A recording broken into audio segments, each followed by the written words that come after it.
வணக்கம் நண்பர்களே, இன்றைக்கி மார்னிங் ஒர்க் அவுட். ஸோ ஒரு தர்பூசணியோடு ஆரம்பித்தாச்சு. ஸோ நேற்று வந்து மாரத்தான் முடித்ததுனால பசங்க வந்து ரொம்ப டயர்ட் ஆகிட்டாங்க. 2-3 பேர் வந்து ஆப்சண்ட்டு. ஸோ ஆப்சண்ட் ஆகும். இன்றைக்கி வந்து நீங்கள் பார்த்த மாதிரி நம்ம ஃபுல் பாடிக்கும் ஸ்ட்ரெச்சிங் தான் பண்ண போகிறோம். இந்த ஸ்ட்ரெச்சிங் எக்ஸசைஸை பொறுத்தவரை நம்ம வந்து ஒன்று பாதத்துலேருந்து ஆரம்பிக்கணும், இல்லை நம்ம உச்சந்தலையிலேருந்து ஆரம்பிக்கணும். ஸோ இன்றைக்கி நம்ம வந்து நம்ம கழுத்துலேருந்து ஆரம்பித்தாச்சு. ஸோ இதை வந்து பார்த்தோன்னா எப்போவுமே நம்ம நெக் எக்ஸசைஸ்லாம் பண்ணும்போது ரொம்ப வேகமாக ரொம்ப வந்து முரட்டுத்தனமாலாம் பண்ணக்கூடாது. ஸோ லைட்டாக ஸ்ட்ரெச் பண்ணிக்கணும். நெக்ஸ்ட்டு வந்து பார்த்தோன்னா நம்மளோட ஹேண்ட்ஸை வந்து நல்லா வந்து ஸ்ட்ரெச் பண்ணிக்கணும்.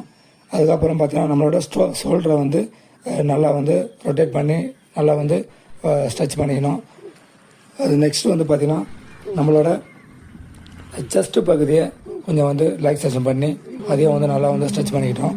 ஸோ அதுக்கப்புறம் பார்த்திங்கன்னா நம்ம வந்து ஹிப்பு பகுதி, ஸோ ஹிப்புக்கு வந்து ஒரு நல்லா வந்து